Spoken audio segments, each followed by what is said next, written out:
Well, good morning, good afternoon, good evening, everybody. Welcome to another DxO webinar. I'm your host, PhotoJoseph, and it is lovely to see you all today. Happy New Year to everyone. I realize it is February, but it's the first time I've seen you, so Happy New Year to you.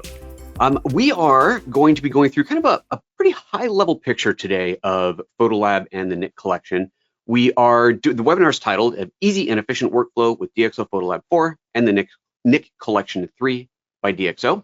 We are going to be going into like I said, kind of a high-level view of how I would treat a few photos. I have three very different types of photos we're going to look at, and we're going to look at basic retouching, cropping, photo editing, and so on that I would do in PhotoLab, and then take those into the Nik Collection for their own special treatment.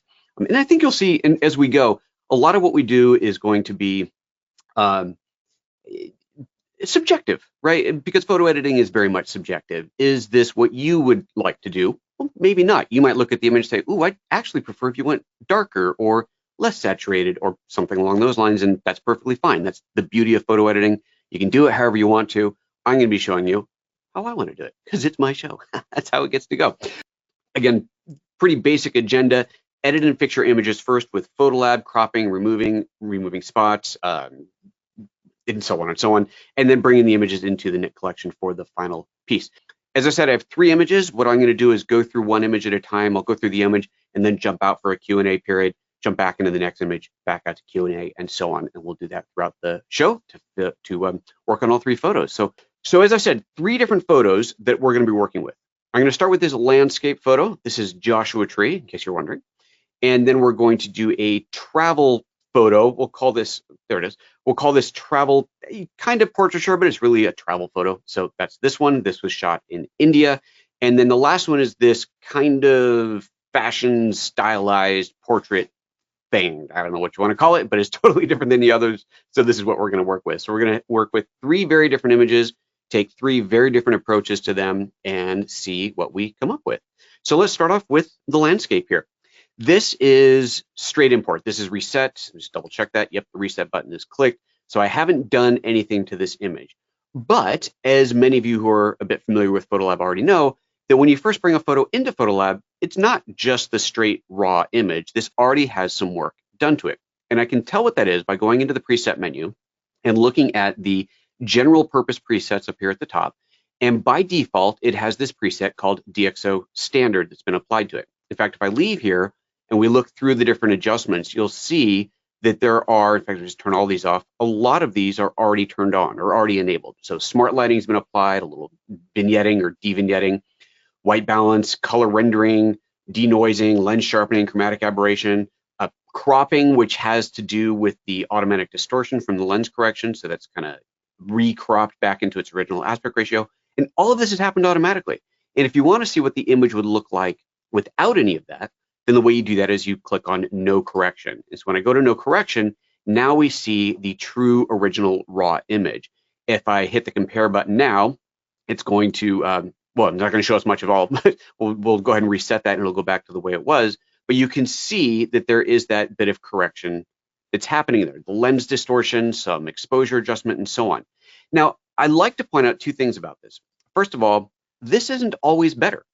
Right, the DxO standard isn't always better because, again, everything is subjective. So you might decide that you like the way that it started off better than you like the way that it has by default adjusted it. And that's perfectly fine. That's up to you. You have other adjustments here that you can use as starting point presets, or again, just start with the basic default one. If you don't ever want PhotoLab to apply its default preset on import, you can change that by going into the preferences. And then here, right on the first page under General, you'll see under Presets, it says Default Preset for New Raw Images. And by default, it's set to DxO Standard. But if I didn't want that, I could set it to No Correction. And then every image that I open will not have any of the default corrections applied to it.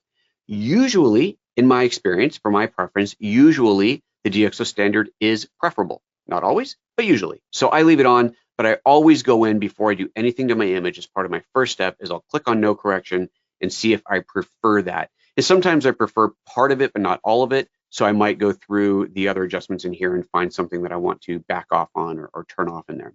So that's where we're going to start. We do that basic auto correction and it looks pretty good.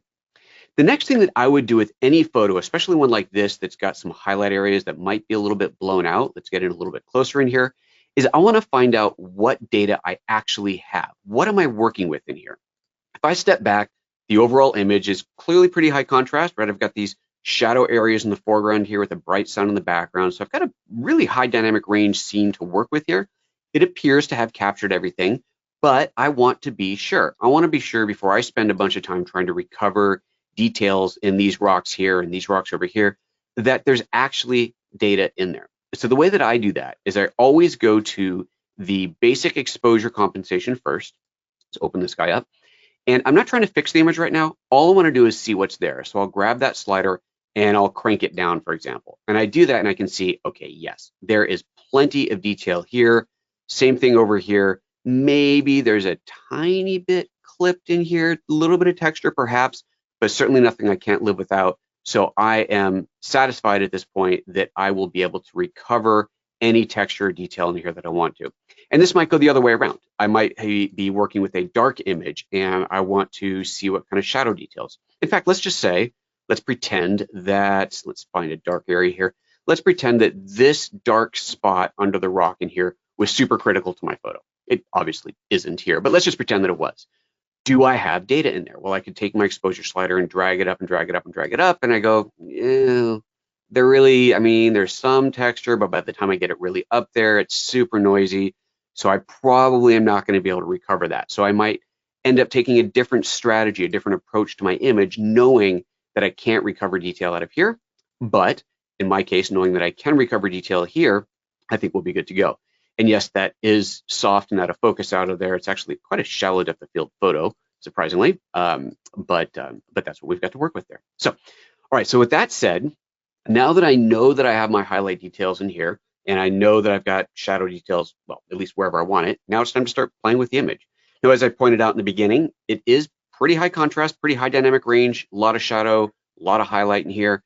And there's already been some kind of bringing these together. If we go to the untreated one, you'll see the darker areas a bit darker, the bright area might be a bit brighter. And so the software has automatically brought those together a bit, but I'm going to try and do it a little bit more using the smart lighting here. So the smart lighting here is just by default set to this slight setting. I could go from slight, medium, or strong with the presets, or just grab the slider. I think it's easier to just grab that slider and start dragging that up. And if I go all the way up, you can see where it really brings everything into the same range, where the highlighted areas in the back are basically just as bright as the shadow areas in the front. It looks very flat at this point. It doesn't look realistic. It has this weird solarized look to it. So I know this is too far, but if I turn this off, I know that that's not enough. So I need to find something in between that. And of course, that slider there is going to do that for us. So I'll just kind of drag that back and forth a little bit, and I'll find an area that I like. And I think when you're doing something like this, it's very nice to be able to just go a little bit more, a little bit less, back and forth, try it out, and then just kind of narrow it down and find that happy point where you think it looks pretty good. And I think we'll go with that. As with any of these tools, if you want to turn off just that one tool, just to see how it looks without that one adjustment, you can toggle that single adjustment off with the little checkbox here. And if you want to compare back to the original image, then you've got a compare button up here that turns everything off. So we can easily jump back and forth. And I think that's a pretty important thing to do often, is to go in and toggle individual things on and off to see if you've gone too far with any adjustment or not far enough. It's very easy to get carried away with these things and to end up going just crazy. And let's see here, I'm at 63. I want to remember that. Let's just say that I had been working for a while and I ended up like this. And I think it's fine. But then at some point I turn this off and I go, oh, wait a minute, I went way too far there. Okay, because I can turn this on and off easily, I can figure out where I went way too far and then dial things back into space, into a happier place. So we're going to go ahead and leave it right about there. I think that looks pretty good. Next, even though it is, well, let me back up for a second. This is a high contrast scene once again. We have a high dynamic range scene. We've got bright back here, darks down here, and we've brought them well into range within each other, so it looks pretty good.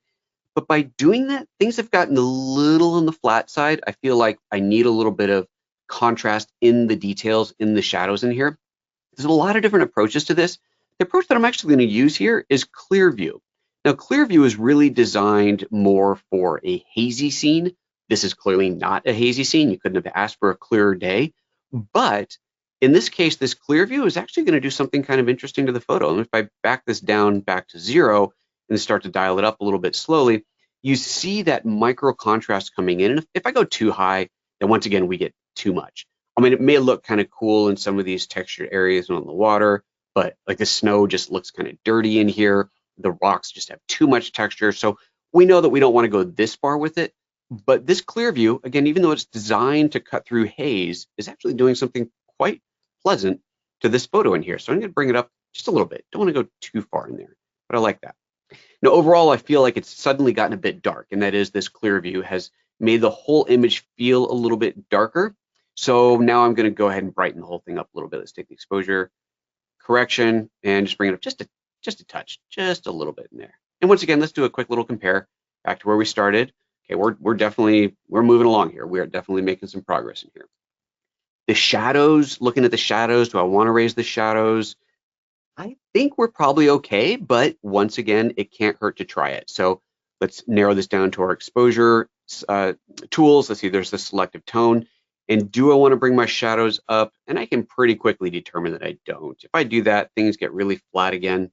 And I quite like the shadows in there. I don't need detail everywhere. I'm happy that I've got some crushed blacks in there and over here and in these darker areas. Those unimportant areas of the scene that I let go totally black or very close to black, add that contrast into it overall, and it really makes it look more balanced. Again, if I lift those shadows up, things just start to get too flat overall. See how the snow has gotten muddy. Even though I've just raised the shadows, the snow appears to be muddy now. It just doesn't work. So let's bring that back, and now I think it's better without that. So we're not going to do any selective tools in there. Let's see, next. I'm feeling like the foreground's a little bit cold. It's in the shade, so yes, obviously it's going to be colder color temperature than the background in here. The background looks really nice, but it just feels a little bit cold in here. So let's take a look at my white balance. I'll go over here to the color tools, and there's white balance. It's set to as shot, it's default. Curiously, it's a very high temperature, 7,800 degrees Kelvin. This was shot on a Canon camera. Oops, wrong button. Come back here. Where are we? This was shot on a Canon, Canon 1DS Mark III. This is quite a while ago. When was this shot? Oh, look at that, 2010, over 10 years ago. Oh, February 7th, what's today's date? Oh, February 9th. So I was gonna say, it's almost exactly 11 years ago, but almost. Anyway, I feel like it's cold, even though the color temperature is way up here, which is kind of wild. I think it's a Canon thing. Frankly, I feel like Canon files tend to go strangely warm on their color temperature, even though they don't feel warm. Whatever, it's all subjective, but I want to play with this manually. I could, of course, go through the different presets in here, but if I set it to like daylight, that's 5,200, that's ice cold, that's clearly not going to work. Go for a cloudy day, that brings it up to 6,000, and that's even lower than it already was. So I could just go in here, back to edge shot, and then drag the slider and customize that. And very quickly, it's going to get way too warm. I mean, well, we can go all the way up to 50,000 degrees. That seems a little on the high side, but I can bring it up a little bit. And without going too much higher, it kind of looks a bit better. And let's toggle this on and off. So there's the default, feeling quite cold. Turning it up a little bit, just a little bit of warmth. I like it. I like how it's taken some of the cold out of here. Not too much. We don't want to make it toasty in the shadows, but just adding a little bit of warmth in there. I think that has worked out pretty well. So I like that. Okay. Let's see here. Let's do a little bit of cropping. Not much. I actually quite like this kind of beach on the foreground in here, but I'm going to crop it down just a hair. So let's go into the cropping tool. And with the cropping tool, you can maintain your original aspect ratio. Right? So if I want to say, I always want to make it be in this 3:2 aspect ratio, I can leave that in the original ratio, or I can say unconstrained, where I can just crop it however I'd like in here. And that's what I'm going to do. I'm just going to take a little bit off the bottom in there. I'm going to go into the barber asking for a little off the top, but I'm going to ask for a little off the bottom, right about there. Close that. Yeah, I like that. I just like that better. It kind of makes the beach, if you will, less prominent, the water in here a little more dominant, and I kind of like that. So that's what I'm going for. So at this point, I'm cool with this. I mean, this is a good looking image. I dig it. I like the way it's looking. But now let's take it in a whole different direction. Let's take it into one of the Nik Collection tools. And I personally am a huge fan of black and white. I think that black and white landscapes can be absolutely stunning. You know, just think of Think of Ansel Adams, for example. I think it's a great idea to do that. And so that's what I'm going to do. I'm going to take this into Silver Effects Pro, and let's see what we can do in the world of black and white. Now, once again, or not once again, but once again, for those who have seen one of these before, first time, if you're a first-time caller here, we have a ton of presets to choose from here in Silver Effects Pro. Lots and lots and lots and lots and lots of presets. And what's really nice about working with them in here is you see a preview of what that preset's going to look like in the thumbnail, a nice big fat thumbnail here. Without even having to click on it, you can tell what that's going to look like. And I love that about Silver Effects Pro, getting these nice big presets in here so you can really quickly go through them and find something that's close to what you're looking for. You have various categories up here that you can dig into, like the 25th anniversary or the latest category of filters. But in this case, we're not going to worry about that. I'm just going to scrub through, look for something that looks kind of cool in here, and try it out. So let's start with this one, push processing. That's kind of interesting. We've got a bit more contrast in the rocks in here, maybe a little bit too much in the sky. I've kind of lost some of my cloud detail in here, but it's a direction. It is definitely a direction to go through. Let's just try some other ones. Full dynamic, harsh. That's kind of cool. We got a lot of detail in here. Let's compare it to the original black and white. Interesting point, when you hit the compare button in Silver Effects Pro, it doesn't go back to the color image. It goes back to the base black and white conversion. So it's simple black and white conversion in here. That's what we're seeing happening right now as the original compare point. But I actually really like this one. This feels really nice. What is it? Full dynamic, harsh. Let's try full dynamic smooth. No, that harsh is definitely better. That looks really good. Actually, I'm kind of happy with that. I would leave it alone, except that I want to keep playing in here. So let's see what else I can do.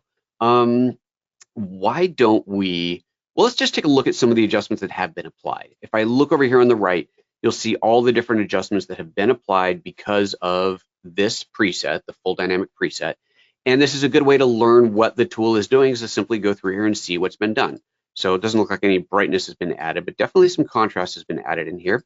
And just like in PhotoLab itself, we can turn off individual adjustment bricks, if you will. So if I turn this on and off, we can see what's being applied there. A lot of contrast work in there. Doesn't look like any structure work, which is almost surprising given how much extra detail I'm seeing in the rocks in here. And if I wanted to kind of crank this up a little bit, I might do that and really just, oh yeah, really pump up the structure in there. Easy to overdo, but you know, it looks kind of cool. I dig that. So I'm actually going to leave it like that. I kind of like that adjustment change that I just made. I am starting to see some spots in the sky that I didn't notice before. So a couple of things. Notice there is a sensor spot here and a sensor spot here, and another one over here. So that might be something that I might want to go back out of here and retouch and then come back in, which is generally what I would advise. So at this point, I would say just hit cancel on here, or if you had made a lot of tweaks to this, to these settings here, and you're going, man, I just love the way this looks, but oh, bummer, I just noticed those spots. Then what you could do is save this as a new preset and then come back and reapply that later. In fact, why don't we just do that? Let's just do that. Let's go in here and we can do a custom one, click the plus to do this. We'll just call this Feb 2021 because that's a good name for it. Hit OK. It is now saved that in there. I'm going to cancel out of here and we'll just delete that TIFF that it made because I no longer need that one. So let's just get rid of that TIFF file. Remove that, remove, and let's go back into here and see in here. I don't see those sensor spots. Isn't that interesting? I don't see the sensor spots in here. So how am I going to find those sensor spots? Well, that in itself can be a bit of an adventure, trying to figure out how to spot those crazy sensor spots. One way to do this would be to add extreme contrast to the image, even just temporarily. So let me go to the tone curve here, set this to master, and I'm going to do this, add a massive S curve in here to find those spots. And I'm sure they're around here somewhere. And oh, there's one of them. I knew one was there. That is wild that it's so hard to see that spot this way. So it's not, honestly, I thought I'd find it a little bit easier. Oop, there we go. Okay, there it is. Check that out. There's that sensor spot. So now let's go ahead and fix that. Grab the healing brush, the healing tool in here. Let's make this a little bit bigger. Should be an easy one to clean up. Just swipe over that and boom, that's gone. Okay, so that's good. And the other one, well, you get the idea. We'd find the other one similarly. I don't even remember where it was now. It's somewhere over here, but we're going to call that good enough. Let's close out of the retouching. Let me get rid of this tone curve. We don't want to add that in there accidentally because that is not what we wanted the image to look like. And now let's go back into Silver FX Pro, and then I will apply that preset that I had started with and see if there's anything else I want to do before we call it a day. So hopefully I did a good job of getting rid of that sensor spot. Let's go ahead and load up my custom presets. There's one I just made, Feb 2021. Yep, so we got rid of that spot over here. There's the other one that I needed to get rid of. And of course, you can do it afterwards as well, but I personally tend to prefer to get rid of my sensor spots before going through the filters. Anyway, so that's the process that we're going through now. Let's do one more thing on here before I jump out of this. I want to try and brighten the snow on here a little bit. It's gotten a little bit on the darker side, and I'm going to do that with a control point. So let's grab the control point. We'll just drop one here on the snow, make that kind of big-ish. We don't want to make it too big. I do want to see what area of the snow I'm affecting. So I'll turn on the mask on here. Oh yeah, that's a nice clean mask over the snow. So we're going to need that one. We're going to need another one over here. So I'll just option drag that over to get the whole snow area in there. Now let's group these two together. So I'll select those both, hit on the group button there. There we go. Now they're grouped together.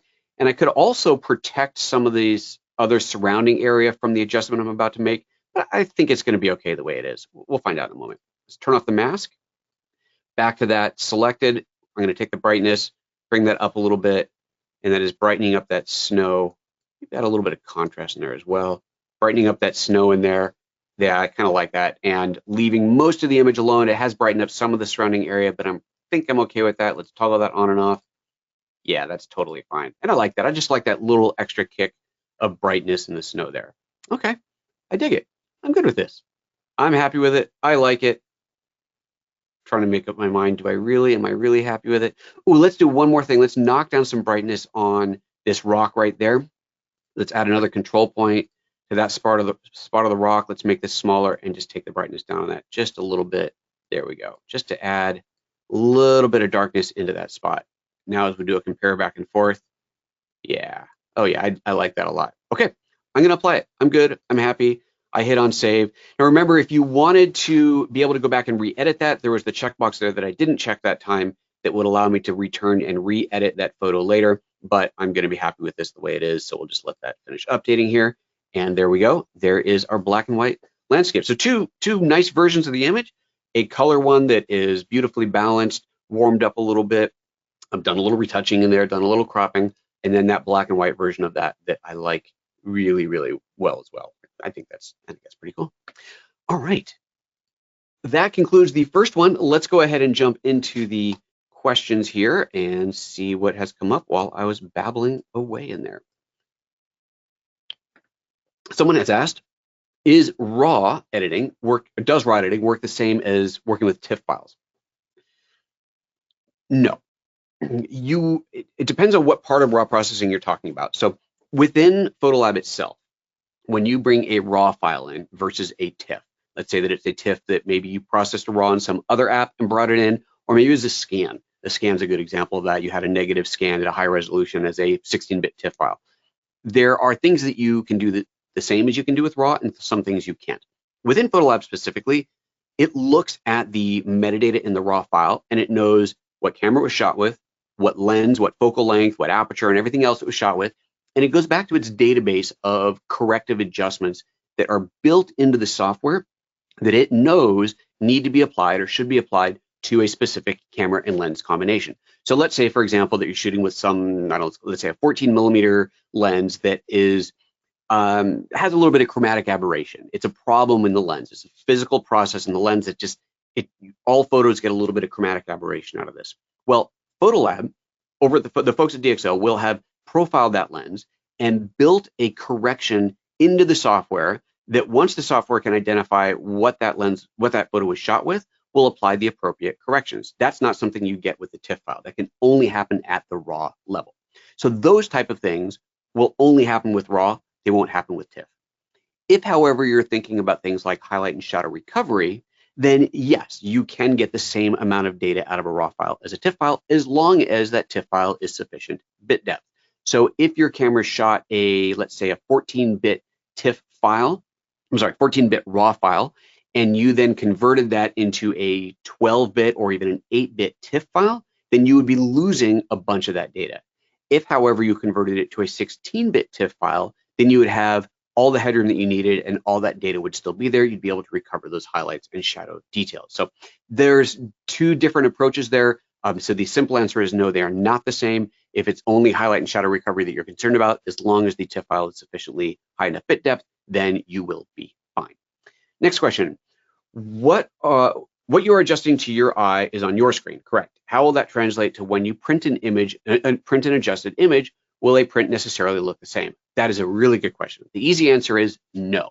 So what you see on your screen, first of all, no matter how good the calibration, let's take a step forward from them. Let's just say that you've done some massive screen calibration compared to a printer and so on to make the colors virtually identical. Will it look the same? They'll look close, but it's never going to look the same simply for the fact that a screen is a transmissive device, meaning that light is shining through the screen at your eyes, whereas a print is a reflective device, reflective medium, where the light is bouncing from the room, hitting that print and bouncing back at you.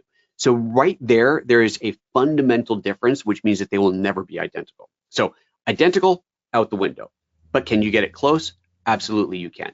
There's two different approaches to that. There is the calibration approach, where you have a calibrator like from a company like Spider or who else makes them? Anyway, you get a calibration device, you put it on your screen, it runs through software, and it builds a custom profile for your screen to make it look correct. And then if you have your own printer, so you've got a really nice high-end printer, you can run similar calibration profiles on the printer, and everything kind of matches up, and you end up with something that looks very, very similar. If, however, like most people, you're not working with your own custom, your own high-end printer, you're just sending the files out to a lab, the lab is going to do a fantastic job of calibrating their printers. And they're going to have much bigger, better printers than most of us can afford at home. So personally, I don't print that often, so I only ever ship it out. I've never in my life owned a really expensive color printer. I just don't see the value in it, but that's me. But that means that I kind of lose control over that process. Some printers will provide a color profile that will allow you to embed that in your software and make the colors on screen more similar to what they're going to get in print. But unless your screen is color calibrated, it's still not going to be the same. So here's the most important thing that you can do that costs you absolutely no money at all. And that is to pay attention to the histogram. The histogram is the truth. Think of that as the truth. And that's this little window up here, right? This little guy up here tells me that I do not have any clipped shadows and I do not have any clipped highlights. Now this is the black and white image, so we're no longer seeing color balance in here. But one of the most important things in the histogram, other than knowing that your shadows are not clipped and your highlights are not clipped, is knowing that your whites are white. If you have something that is supposed to be white, classic example, the wedding dress, it's supposed to be white, then you need to look at the histogram or look at the RGB readout. You see here, you've got these RGB readouts in here. Let me actually go to a color image that'll make a bit more sense here if I do it here. So if I hover my mouse over the white snow right here, look at the numbers up here. I can't point to both at the same time, but watch the numbers up here when I put my mouse over the white snow. Red is 171, green is 181, blue is 194. That is not white. Now that's okay for this photo because this is white in the shade. It should be cool. It should have a blue tint to it. But if this was supposed to be pure white, and on my screen it appeared to be pure white, but then I look up there at the RGB and I see that those numbers don't match, then I know it's not pure white. If those numbers were 180, 180, 180, then I would know that it would be actually white. And at that point, if I get a print back and it's not white, that's the printer's fault. That's on the printer, not on you. But if I am providing a file where my grays, my whites, my blacks are neutral, we're the same color in RGB or very, very close to it, typically you're not going to get identical, but very, very close within a few points, then you know that you have done the best that you can do. And at that point, it's up to the printer. So a big, long answer to a relatively simple question, but that's kind of the truth of it. There's a whole lot that goes into it, but there you go. Okay, next question. Already behind schedule here, so we're going to move along. Are the color temperatures dependent on the DxO color space? I thought daylight was about 5,800. Daylight is 5,500 is kind of the standard, but daylight can vary anywhere from the high 48s to the high 5,000s, 5,800s. It actually depends on where you are, what part of the world you're in, your altitude. A lot of things will contribute to that. So again, it is very much subjective. Software will have a built-in default. So let's see here, if I go back to the colors in here and I set this to daylight, it says daylight at 5,200. That might actually even be different from different software. I think maybe in Lightroom it might be 55. I don't remember offhand, but that is, again, subjective. There is no true color temperature of daylight. It's somewhere in that 5,000 range, give or take a little bit.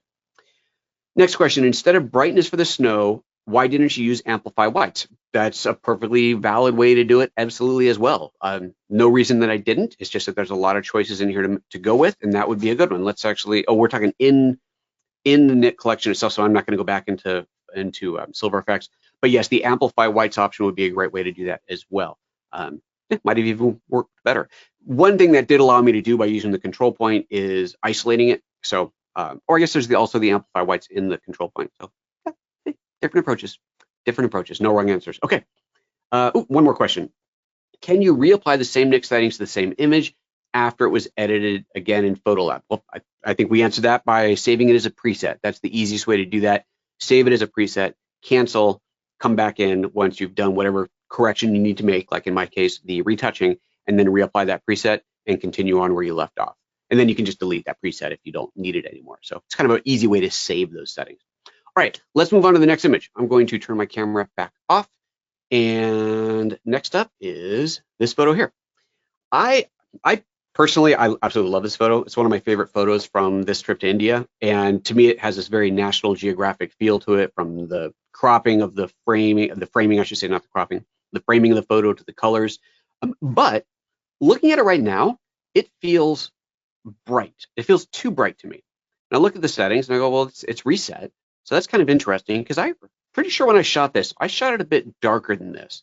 So let's jump into the presets and take a look. I can already see from the preset here, the no correction, if I apply that, is going to be a darker image. And that's more what I wanted. That's how I remember the scene. That's how I photographed it.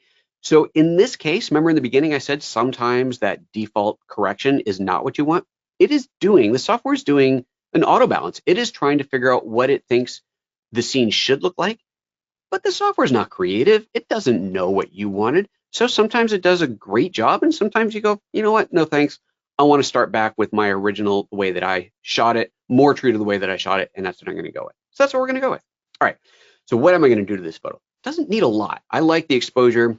I'm looking at the cropping. I really debated, should I crop out this shadow line there, but I decided not to. In fact, let's do it, and I'll show you what happens. I feel like if I do that, we'll just crop it out a little bit there, take that edge out.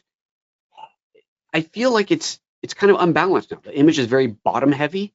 I think having that line, that shadow line in there, really kind of helps to hold the image together. Now, you know, if I hadn't shot it with that way, would I go in and add a big old burn on the edge there? No, probably not. But I like the way that it looks that way. So that's just how I'm going to leave it. Again, very subjective. You might think that I'm totally wrong and think it looked better with the crop, in which case, go for it. When you go and shoot that photo, you can go ahead and crop it that way. But for me personally, I like it without the crop. I do want to play with the colors a little bit. This green, even though it's a bit darker now, I still feel it's a little bit too bright. So I'm going to do this with the HSL tool. HSL allows me, if you haven't played with this before, allows me to adjust the reds, orange, yellows, greens, aquas, blues, purples, and magentas individually, separately. I can adjust their saturation, their luminance. Uniformity that's a whole other discussion. We've done webinars on that. I'm not going to get into that right now, but I'll give you a tip. This is fantastic for working with skin tones. Not going to get into that today. But what I can do is choose a base default color, or I have the eyedropper that I can then sample the color that I want. So I want this green. Click on there. We can see that my green selection shifted ever so slightly, and that is the green tone that I want to adjust. And I'm just going to take the luminance down on that. I just want to darken the green a little bit. Not a whole lot, but just darken it a little bit. Now, as I toggle this on and off, we can see the difference in there. Maybe even pull the saturation down just a tiny, not much, just a tiny, tiny bit. Okay, cool. So I like that better for the green. Again, on my screen. Now let's look at the what do we call this? The clothing she's wearing. We'll just leave it at that. Nice and generic. The clothing that she's wearing. Do I want to play with the colors on that? I'm not totally sure, actually, but let's try it. I'm going to grab red. Incidentally, it doesn't matter. I could go, I could grab this blue, and this is just a preset, and then grab the eyedropper and click in the red. Totally up to you. All these little color dots are as starting points. You can change them to whatever you want.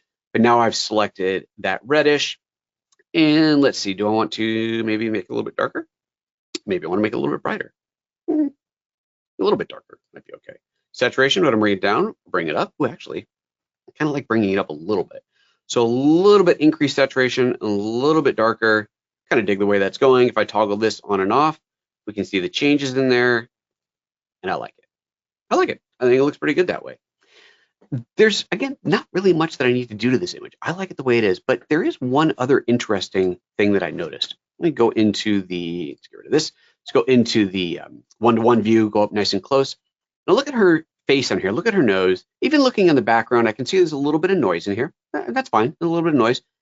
Her nose, and I'm seeing some kind of color noise on her nose, which is interesting because this is only shot at an ISO of 200. So there's not really any good reason for there to be color noise in there. It's very slight, but it is bugging me. So I'm going to go ahead and use the denoising tool in here, and I can do the standard HQ denoise, or I'm just going to go for the full-on deep prime denoise. Let me take the preview window. It's actually already added over her nose. And if you look up here now at her nose, and I recognize this might be a little bit hard to tell over the GoToWebinar screen, but the nose that I'm seeing in here, the preview in here, definitely has eliminated that color noise entirely, whereas over here I am seeing a little bit of it, and it is bugging me. Honestly, by the time this image is scaled down for social media or even printed and the inks start to bleed together, you probably wouldn't notice it. But you know, if we're going for purity here, we're going for the best image possible. I'm going to definitely clean up everything that I can before I go into it. All right, let's see here. Next, what I want to do. Notice there's a bit of a shadowing from the top here, a little bit darker on the top down. I kind of want to amplify that. I want a little bit more of that in there. So if I add a vignette to the whole thing, then it's going to darken the bottom here as well. All right, but because of this framing, I don't want to darken this. I like the light on her arm in here and on her headscarf, so I don't want to darken this. I only want to darken the top. So let's go into local adjustments, right click, and I'm going to choose a graduated filter. And let's just do a kind of dark to light. So the way that this works is everything over here will be on this side of this line. So you got this little dot in here. On this side of that line, whatever I do on this adjustment, whether I'm adjusting the exposure or the contrast or color settings or anything else, will be applied at 100%. Anything on the other side of this dotted line in here will be 0% applied, and then the gradation in between is that fall off, the transition from 100 to 0. So with that in mind, let's go ahead and take this and make this a little bit darker. And immediately I can see that, well, that's a bit much, lighten that up a little bit. Immediately I can see that this gradation, this transition here is just, it doesn't look realistic. It doesn't look believable. So what I'm going to do is move this all the way to the top and then make a really big, soft, gradual fall off. And now as I darken this a little bit, now the whole thing looks much, much more natural. I think this is good advice whenever you're doing anything with a graduated adjustment like this linear gradient in here, is make that gradient big. The bigger it is, the softer it's going to be, and the more believable it is most likely going to be in there. Let's go ahead and toggle that on and off. I'll go to the local adjustments here. I can see the graduated filter. In fact, let's just go ahead and rename that so I don't forget what it is. We'll call this green background, what do we call it, grad? Sure, why not? Green background grad. And I can just turn this on and off on here, and we can see it's a subtle, but I think important adjustment to that overall image, and I like it. I think I like the way that is. Cool. All right, so I'm good with this, man. I love this image the way it is, but you know, let's keep on playing with it. Let's take it into the Nik Collection, and this time I'm going to use Analog Effects Pro, and we're going to do something a bit kooky, a bit fun. We'll go for kind of a vintagey, filmishy kind of a look. I am going to, oh, by the way, so if you hadn't seen this pop up before, this is telling me that it's good to know when I'm working with a TIFF file that if I click on this little box down here, save and edit later, this is going to allow me to, well, as the name implies, save and edit later. So I will be able to come back in and readjust anything that I had done to this. I'm not going to worry about it for now, but I can do that. All right, so this is, we don't have time to go through this whole tool, but this is one of my more, I love this tool just to play. This is a fun adjustment to play with. All these cool little black and whitey film looks and wet plate film looks and all these different kind of, even these funky multi-lens things, all these fun film looks in here. Some of the most useful ones, I think, are found under classic camera. And you can see, once again, just like in Silver Effects Pro, you have a nice big preset here that shows you a preview of the preset that shows you what it's going to look like. Each one of these that you apply, it does take a moment to render, so it's nice to be able to see that big look over here. And I'm going to start with this classic camera 9 look, which I think is it's kind of cool. I kind of like this look. It's a bit much, but I like where it's starting. So now let's talk about how to break down a filter like this and figure out what you do and don't like and what should and shouldn't be worked on in here. So I'm looking at this whole image and I see these big old weird water spots on there. Now hold on a minute, my photo didn't have those water spots. Hit the compare button and nope, they definitely aren't there. So this isn't some sensor spot that I need to retouch. What is it? Well, if I look over here, you'll see that there is in Analog Effects Pro an entire category for dirts and scratches. And if I turn this off, well, there you go. There's my nice clean image again. So let's see what's in there. Let's turn that back on. And it has this, I mean, you can see right here in the preview, this weird water spotted look to it. So, okay, that's interesting, but probably not what I really want in there. Do I even want any texture? I don't know. Let's just click on a few different textures and see. You know, that adds kind of a nice roughness to it. That's all right. Go to this one here. Let's see what this looks like. I think that's from the preview. I think it's kind of like a stucco wall-ish kind of a thing. You know what? I'm kind of good with that. That's cool. Maybe I'll dial it down a little bit. It's a little bit intense. Let's take the strength of that down a little. There we go. Yeah, I'll just add a little bit of texture to it. Okay, cool. That's good. I'm good with that one. Now let's look at the rest of these. There are 4 groups of adjustments being made in here. Let's figure out what each one of these is doing. Basic adjustments. What has that done? Let's just brighten it up a little bit. Okay. Lens vignetting. What has that done? Well, that's a huge amount of vignetting. Okay, I'm probably going to dial that back a little bit too much in there. And then film type. What's that done? Well, that's where this entire look is coming from, is the film type. All right, cool. Let's go through these one at a time. Basic adjustment. I probably going to leave it the way it is. What's been done in here, a little bit of detail extraction, a little bit of under saturation, which actually I want to bring some of that back because I like my saturated image. So let's just pump that back up a little bit. I like that better. Okay, good. I'm going to leave that one. Dirt and scratches we played with. Lens vignetting. Well, this is a biggie. You can see here, and this is kind of neat. As I go to hover over these sliders, you get an outline of the adjustment here, which means I can actually just click and drag in the window to adjust that.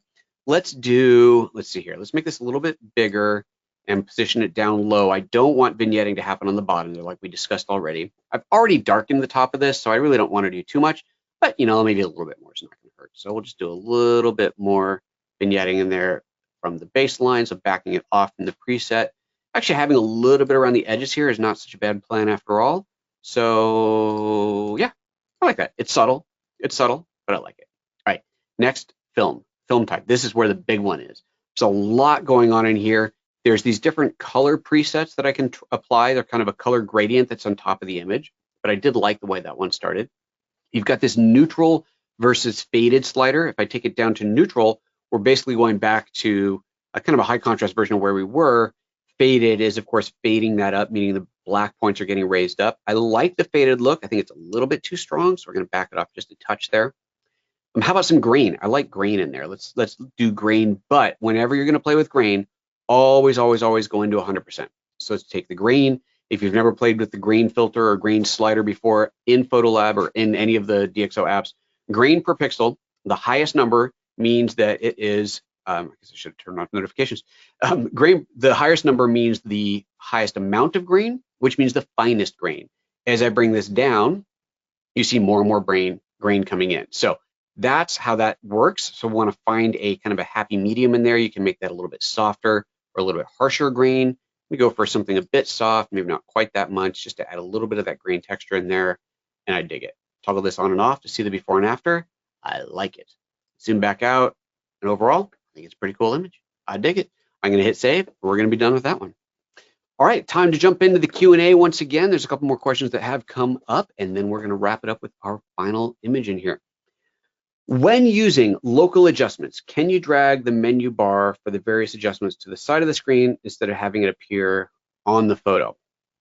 No. What they're asking, let me go into the photo in here and go into local adjustments. Okay, seriously, notifications need to be turned on. There we go. They're asking about moving this around. You can't. Let me put another. Let's just say that I was going to do something right on her face. So I add a control point right to her face in there. It's the adjustments are always where they are. Those can't be moved around. You can hide them temporarily. So if you hit, let's see if I get the right keyboard shortcut. Oop, that's not it. Shift. Yeah, there we go. Shift question mark will bring up the what do you call this thing? The heads up display, the little floating palette here that gives you some hints of what you can do in here. There is one that's show and hide the equalizer. It's Shift E. So if you forget it, just as long as you remember the question mark, basically it's question mark, right? But it's Shift to hit that key to get the question mark. Hit the question mark, and then now you know, okay, Shift E will hide the equalizer. So I can go in here and make my changes, and then I can quickly toggle that on and off to figure out what I do or don't want to do in there, just to get that out of the way. But that is the way to do it. Unfortunately, there's not a way to move that whole control palette by itself. I noticed with the histogram that you did not adjust it so the histogram went all the way to the right. Correct. So I guess you shouldn't do that for all images. Absolutely true. I thought it was a good rule to do that. That's a great observation. So if you just a very quick kind of tour of the histogram, looking at this histogram up here, this edge, this left edge is black, pure black. The right edge is pure white. If I have anything beyond that range, then it is not going to be in the image. It's getting clipped out of the image. You're not going to be able to see that. So I want to make sure that everything's in that range. Should you go all the way to black and go all the way to white? Well, think about it from the stance of what type of photo. Let's say you've taken a photograph of a dark-skinned person wearing dark clothing standing in the shadows. There's absolutely nothing in that image, in that scene, that is pure white. So there's nothing in that scene that should go all the way up to pure white. Take your photo of the Caucasian woman wearing a white wedding dress standing against a white wall. There is nothing in that image that is pure black that should go all the way to the left.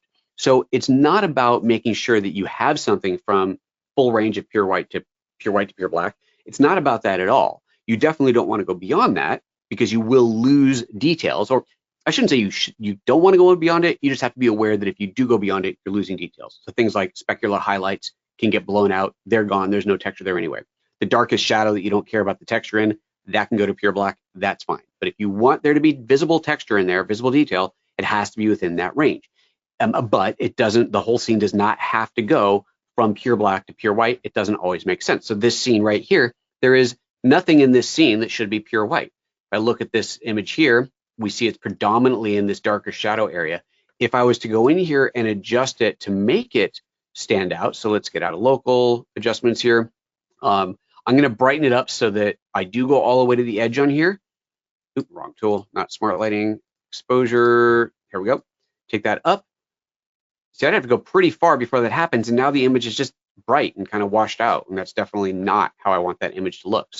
So the simple answer to that question is no, you absolutely do not have to go to the full range. That is just going to depend on the image. Great question. Good questions today. Are you using the essential or elite version of PhotoLab? Great question. This is the elite version, right? Is that what it's called? Yeah, elite version in here. Yeah, I've always got the elite version on here. Also, I'm on a Mac. We hadn't noticed that yet. I am on a Mac today, so if I talk about keyboard shortcuts, although I don't think I've done too much of that, they are Mac keyboard shortcuts, but most of them carry over to Windows as well. Can you use a mask to remove the grain from the woman's face and nose? Excuse me. You can. You can, if you wanted to get into very precise noise removal, grain removal, noise removal, then there's actually a Nik Collection tool that's, even though it's quite an old tool, does work very, very well for that. That is it Define? I can't remember. Yeah, Define. Define will allow you to do isolated noise removal. Honestly, the noise reduction that's part of Prime, Deep Prime, especially the new version, is so good, and it is not applied uniformly. It is very much analyzing the image and applying it in certain areas more and less than others. I would, before I went down a path of trying to be very specific about it, I would hit Deep Prime and just see what happens with it. And if you don't like it, then Define is a great way to go. Just keep in mind, it is an older tool. It's an older UI. It's not even high DPI, so it's a little bit of an older tool, but it still works. It totally works in there. One more question. Can you demonstrate saving as a TIFF in Nik, exiting and then going back to re-editing? Okay, I'm thinking of doing it right, but I've never seen to be able to re-edit. Interesting. Also, are you able to bring up your previous question? Got cut off, but okay. Yes. Where are we on time? We got 10 minutes. Okay, let me. I will do that with this image. If I forget, yell at me, and I will come back to it. Okay. Next photo. Turn off my camera again. That was my tummy grumbling. It is lunchtime. Okay, so this photo, like I said, kind of a weird stylized portraiture fashion thing, whatever. It's very flat and normal looking right now. We're gonna do some fun work to this. Let's start by looking at her face and doing a little bit of retouching in here. So young woman, she's got a few little spots on her face. Let's take care of those. I'm not gonna get super meticulous about this, but I grab the little Band-Aid tool in here, the repair tool. You'll see in the lower left, there are sliders in here. Well, first of all, you can switch between repair and cloning mode. I'm going to be in repair mode. You can adjust the size of the brush, the feathering of the brush, and the opacity of the adjustments. I'm going to leave it at 100% opacity, take the feathering up a little bit in here. And then to adjust the size, I can actually do that by holding down the command key, and I believe that's control on a PC, and running the mouse up and down. If I hold down shift, I can adjust the feathering this way as well. So I'll make this pretty small in here. And I'm just going to go in here and start knocking out some of these spots. I'm just going to very quickly go over and resize the brush to be a little bit bigger than each spot I want to get rid of. And I'm just going to kind of very quickly go over and do this. I'm, again, not going to be super meticulous about it, but I am going to clean this up a bit in here. A little bit on her nose there. Let's see here, a little bit down here and a little here, a little on the chin, and we'll call it a day. That's good enough. So if I toggle this on and off, there we go, kind of a before and after there. You can see quick little amount of work in there. Could do more, but it's good enough for now. Anything on her that I want to do? No, I think we're going to leave her alone. All right, close that. So quick little retouching. I'm kind of blasting through it right now, but I just wanted to do that bit of retouching in there. All right, basic exposure. This image, especially, this is a great example of that whole idea of the histogram. This is obviously a very dark image. We can see it just by looking at the photo. We can see it by looking at the histogram, but I want it to be even darker. I want this kind of dark, moody look to it. So I'm going to go up to my exposure slider and let's pull this down a little bit. I want to really darken out those shadows. I do want to bring up the highlights a little bit. I want to bring up their skin a little bit. So I basically want the background to be darker, the main subject to be a bit brighter. So I could try that by bringing up the highlights in here a little. And actually that works out quite well. It gives me a little bit more contrast in there, a little bit more punchiness. And I kind of like that.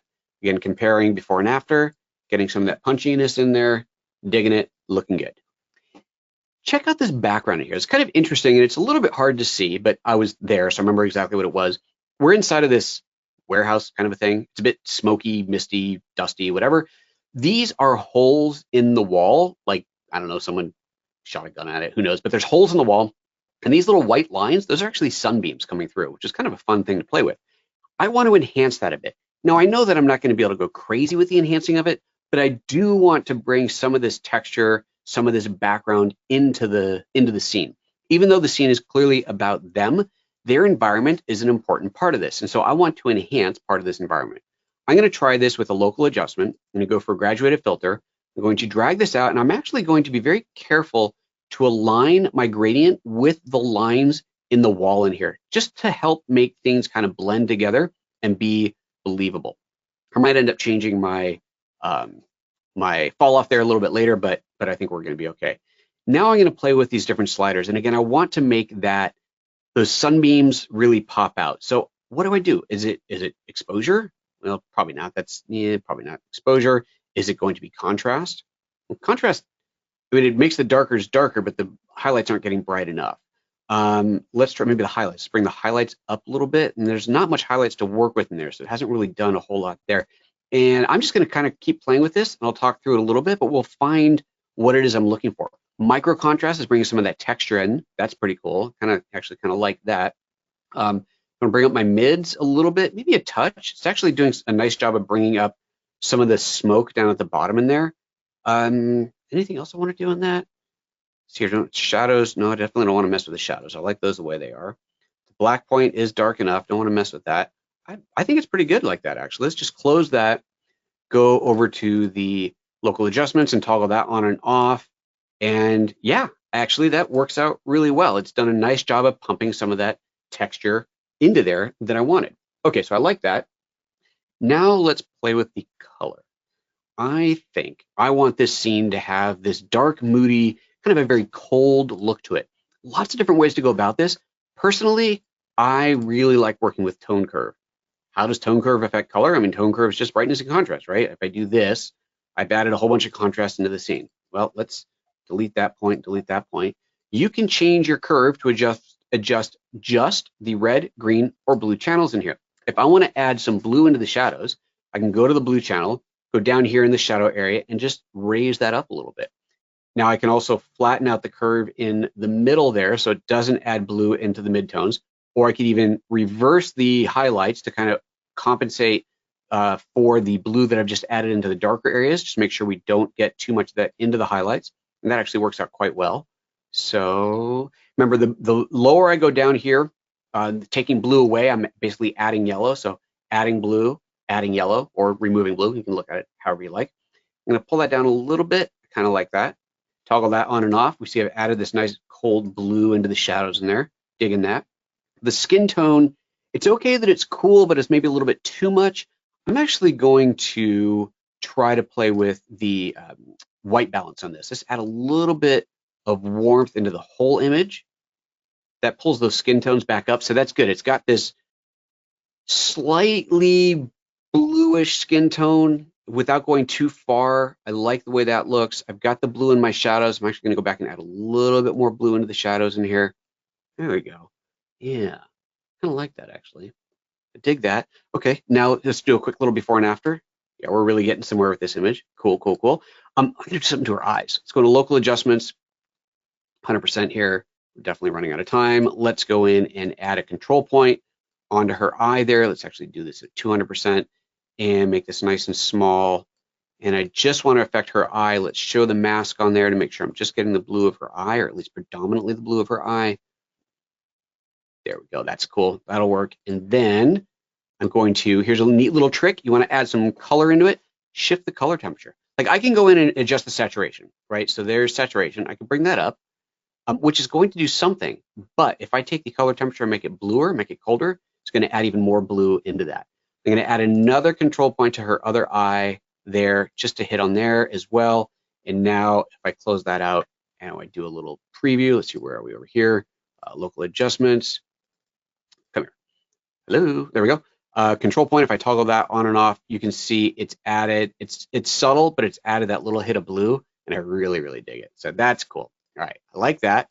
Looking good, definitely getting somewhere. I like this image the way it is, but we are going to once again take this into a plugin. This time I'm going to take it into Color Efex Pro 4, and I'm going to do this for one specific purpose. I'm not going to play with the colors. I'm just going to add film grain to it. I like the film grain tool that's in Color Efex Pro, so this is what we're going to use. Let's jump on into here. And again, there's that dialog. There's my reminder. I will show you how this works. So let's make this nice and big. Different presets are in here, showing me different options in here. Okay, stop showing me that warning. But I don't want to apply any colors, although actually, to be honest, that actually looks really cool. It wasn't quite my intention, but oh, fine. Well, be that way. Have a really cool clarity bump. Man, that looks awesome. Okay, I'm totally sticking with that, but I am going to add grain on top of this. So I'm going to click on Add Filter, which adds an empty filter holder. Go over here and I find from my filter library my film grain. Where are we? Here we go, film grain. Add that in. Let's zoom into 100%. Always do film grain at 100%. Oh yeah, I really like this. Look at that blue. I'm going to keep this image. And let's see here. I'm going to take grain down a little bit. I don't want too much. I just want like a little bit of a kiss of grain in there. Yeah. Turn that on and off. Digging it. Okay. So now to address the question that had come up before, I want to save this in an editable way. So let's go ahead and click on this box then here, save and edit later. It warns me it's going to make a larger file, but I click on the checkbox there, make sure it's checked, and then I click on save. And it is now rendering out a TIFF file that will have kind of two versions of it. It has the original image, it has a render of the adjusted image, and it stores the metadata of the work that was just done. If I reveal this in the Finder, reveal image in Finder, and I open this in preview, we will actually see in here both versions. There's the original and there is the adjusted one. What you're not seeing here in preview is the invisible metadata that is stored in, that DxO will be able to read. So now I go back in here and I decide I want to continue editing this photo where I left off. So what I'll do is I'll go back into Nik Collection, back into, where were we? Color Efex Pro, I don't remember where I was. And if I did this properly, we are, oh, I did that wrong. What did I do wrong? I haven't done this in so long. crud. What am I doing wrong? Cancel that. And back to this one. What did I do wrong? Uh-oh. Quick, somebody help me. Why am I not export? No, I want to export. I did that right. Open Nik Collection. Did I? Oh, export as TIFF. There we go. Here was my problem. Sorry, folks. It's been a little while. Okay, so let me go back into that. There's the one that I just created. Right there's the one right there. I go into Nik Collection. If you open up settings, you'll see your options are to export as a TIFF. That will have rendered a new TIFF from the version that I had. I don't want to do that. I want to edit the original without processing, which is, in this case, a TIFF file. So I want to edit that original TIFF, open that in Color Effects Pro, and hopefully I grab the right one, because now these are looking identical. And if I grab the right one, we're going to see the adjustments here. If I grab the wrong one, then we're not going to see the adjustments. Yep, there we are. There's the adjustments. And so now I pick up where I left off. So there's my different tools that I had access to before. So now I can go in here and say something like, let's see here, brilliance and warmth. Let's add another filter onto this. And let's do a little bit of, let's actually add another brilliance and warmth. I'm going to add a little bit of lightness into the shadow area down there. A little bit of warmth into that. Okay, it's probably a bad example. But anyway, you could do that sort of thing and add specific individual areas of adjustment in there. Anyway, you get the idea. All right, there you go. Sorry about that little confusion in there, but hey, that's how it goes sometimes. All right, well, that's, oh, there's two more questions. Okay, quick other questions. Is this photo a composite? F0 and 0mm, the two girls. This photo is not a composite. So they are observing that over here, it shows F0 and a focal length of 0mm. That's because this was shot with an adapted lens. So a mechanical lens adapted for what was a shot on a Lumix S1. So it is a non-digital lens. So the software has no idea what the lens is or was. And so it just put 0 in there. That's why that was, but it is not a composite. Can you use PhotoLab if the camera system is not supported? Okay, so the short answer is not really. Like any raw decoder, you have to decode the raw file. PhotoLab has a very extensive list of formats that it supports, but especially with brand new cameras or less popular cameras, that support might take time to come to. If you don't have support in PhotoLab for your camera model, but it's coming, well, first of all, you can find out what's coming by going to the DxO modules, and it says here, here we go, DxO Optics module roadmap. It'll take you to a website that shows you what is planned and when it's coming. So definitely can do that and see if it's coming. If it's coming, but you're not there yet, then what you can do in the meantime is your camera manufacturer, let's just say that you've got some new Canon and nothing out there yet supports it. Canon's own software will always support it. And so you could do a raw decode using their software, export out a TIFF file, and then bring it into PhotoLab. Hopefully that will be a short-lived problem though, before PhotoLab supports your new camera. That's generally the way you've got to work with it. So convert it in some tool that does support it into a readable format. In this case, TIFF is a good way to go. Okay, that's it. Thank you very much for everybody for tuning in today, and I'll see you next time. Bye-bye.